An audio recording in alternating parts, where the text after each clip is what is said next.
வணக்கம். சேனக்கிழங்கு வறுவல்.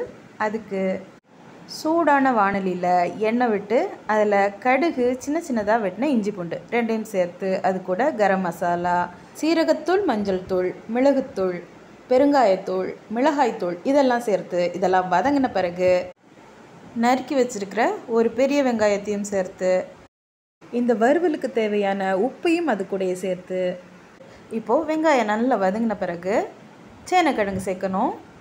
இது ஏற்கனவே வேக வச்ச சேனக்கிழங்கு. இது புளியும் உப்பும் சேர்த்து ஃபஸ்ட்டே வேக வச்சுட்டேன். பார்த்திங்கன்னா நல்லா வெந்துருச்சு. இப்போ இதை ஒரு ஃப்ரை மட்டும் பண்ணுற மாதிரி பண்ணால் போதும். வறுக்கிற அளவுக்கு மட்டும் போதும். நல்லா வெந்தது தான். இப்போ ஒரு 5 நிமிஷம் நல்லா கிளறி விட்டு வேக விட்டோன்னா உப்பு, மிளகாத்தூள் எல்லாமே இது கூட சார்ந்துடும். கடைசியாக இது கூட கொஞ்சம் கேப்சிகம் சேர்த்து நல்லா சூடாக பரிமாறி சாப்பிட்டா செம்ம டேஸ்ட்டாக இருக்கும். இது எதோட பெஸ்ட்டு சைட் டிஷ்னால் தயிர் சாதத்துக்கு இதை அடிச்சிக்கவே முடியாது. அவ்வளோ டேஸ்ட்டாக இருக்கும். செஞ்சு சாப்பிடுங்க. அவ்வளோதான். எல்லோரும் டேக் கேர். பாய்.